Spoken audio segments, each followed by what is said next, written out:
마태복음 강의 193번째 시간입니다. 이번 시간에는 마태복음 21장 18절부터 22절 무화과나무 저주 비유의 의미라고 하는 제목으로 함께 살펴보려고 합니다. 이 구절 역시 여러분들이 익히 잘 알고 있는 구절입니다. 그 18절 앞전에 12절부터 17절까지는 어떠한 에피소드였냐면 소위 말하는 성전 정화 사건이 일어났죠. 그죠? 예수께서 건물 성전 안에 들어가서 장사하는 자들을 향해서 꾸짖고 책망을 하시면서 완전히 다 뒤엎으셨죠. 그죠? 그린 다음에 이제 뭐라고 말씀하시냐면 이 집은 기도하는 집인데 내 집으로서의 이 성전은 기도하는 집. 그러니까 그 건물 성전은 다시 한번 말씀드리지만 하늘의 그 예루살렘 성전의 모형으로서의 우리 각자를 땅적인 차원으로 모형으로 그려지고 있는 게 건물 성전이라고 있습니다. 예루살렘 건물 성전이에요. 그죠? 그러니까 우리 얘기하는 겁니다.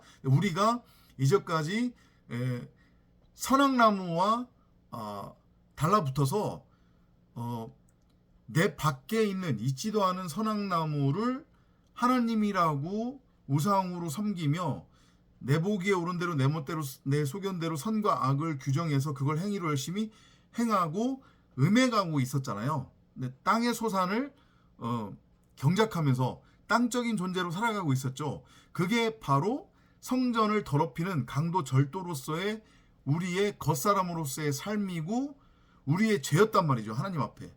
그게 이제 뒤집어 엎어지는 거예요. 뭐에 의해서? 성령이라고 하는 말씀에 의해서.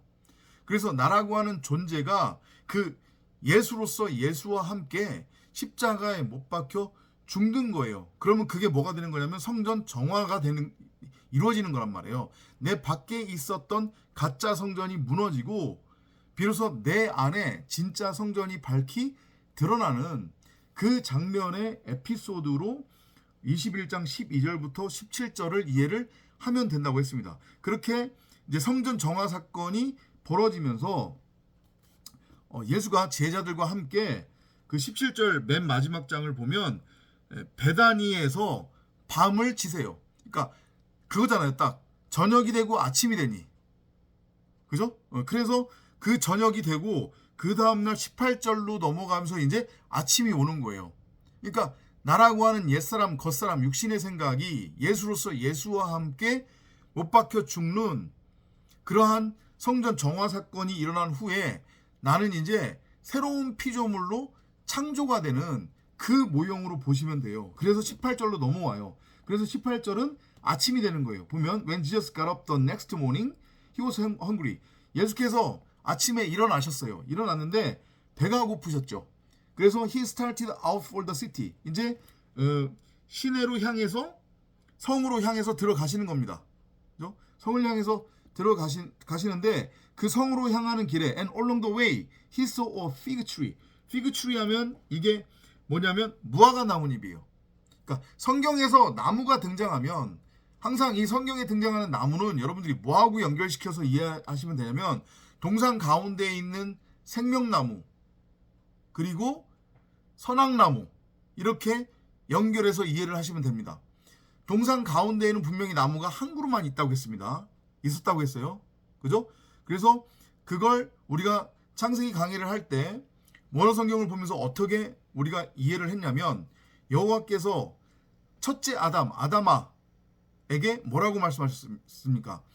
너가 동상 가운데에 있는 생명나무 전부를 양식으로 취해서 먹되 그 생명나무를 선악을 알게 하는 선악나무로는 먹지 말라고 그러셨잖아요. 그죠? 그렇기 때문에 선악나무가 생명나무가 선악나무고 선악나무가 생명나무인데 문제는 이 생명나무를 인간의 눈, 육신의 생각, 땅적인 가치로 바라보면 보암직하고 먹음직하고 보기에 탐스러운 그러한 엉뚱한 열매로 보이고 그다음에 육신의 적용, 안목의 적용, 이생의 자랑을 위한 엉뚱한 나무로 보인다고 했어요. 그러면 그 나무는 내 안에 심겨져 있는 생명나무가 아닌 내 밖에 있지도 않은 엉뚱한 선악나무가 되는 거예요.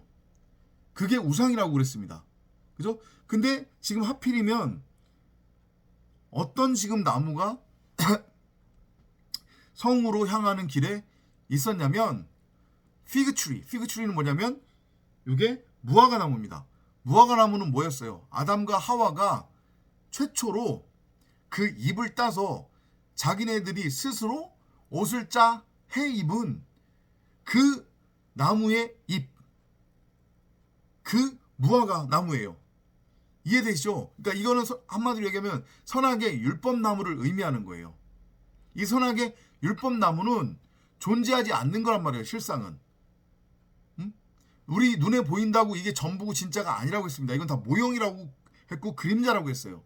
그것을 통해서 하늘의 진짜의 것을 보여야 되는데 선악나무 모형으로서의 몽학선생으로서의 선악나무는 무엇에 대한 그림자냐면 생명나무의 그림자란 말이에요.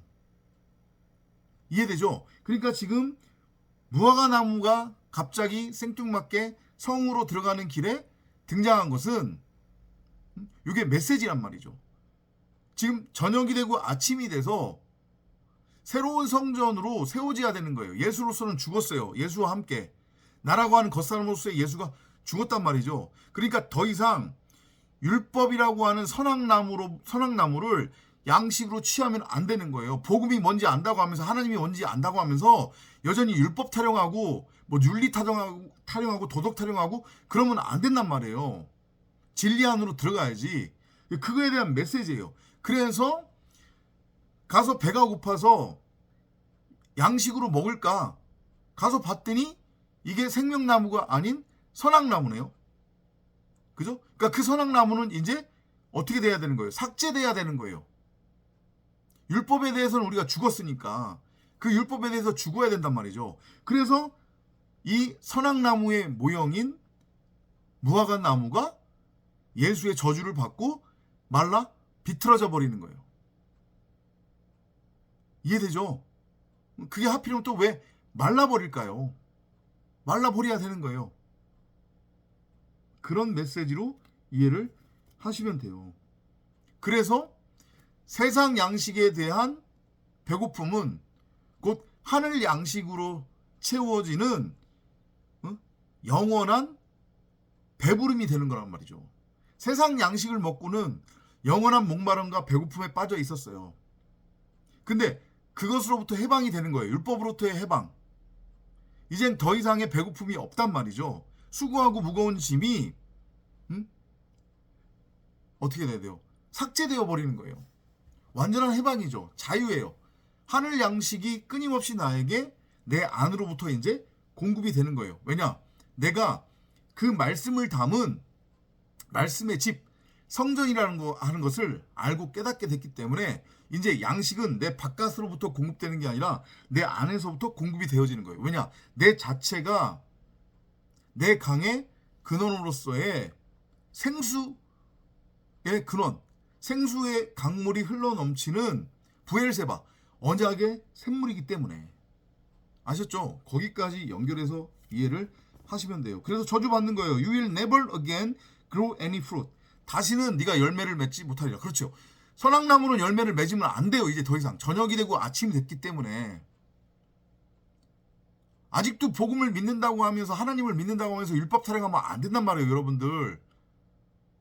나는 무엇이 선이고 무엇이 악인지 그 차이를 안다고 여기면서 여러분들이 선생질하고 세상을 판단하고 정죄하고 심판하고 다른 사람들을 정죄하고 판단하고 심판하면 안 되는 거예요. 그건 여전히 하나님과는 상관이 없는 마귀로 존재하고 있는 거란 말이에요. 이걸 여러분들이 명심하시기 바랍니다. The disciples were shocked. 그 장면을 보고 제자들이 놀란 거죠. When they saw how quickly the tree had dried up, but Jesus said to them. 그런 제자들의 반응을 보고 제자들한테 말씀하시는 거예요. If you have faith and don't doubt. 만일 너희가 믿음을 가지고 의심치 않으면 I promise, 내가 진실로 말하는데 You can do what I did to this tree. 너희가 내가 이 나무에 행한 것들을 할 수 있으라. 이게 뭐예요? 그럼 결국은 모형이라고 했잖아요. 아까 전에. 그죠? 무화과 나뭇잎을 말라 비틀어져서 죽게 한 거. 다시는 열매를 맺지 못하게 한 거. 그죠? 모형이라고 했잖아요. 그 결국은 선악나무 무화과나무는 나라고 하는 겉사람으로서의 내 육신의 생각이란 말이에요. 그게 죽어야 되는 거잖아요. 그러니까 믿음 안에서 우리 각자가 내가 결국은 선악나무 무화과나무였구나. 근데 생명나무 흉내를 냈었네.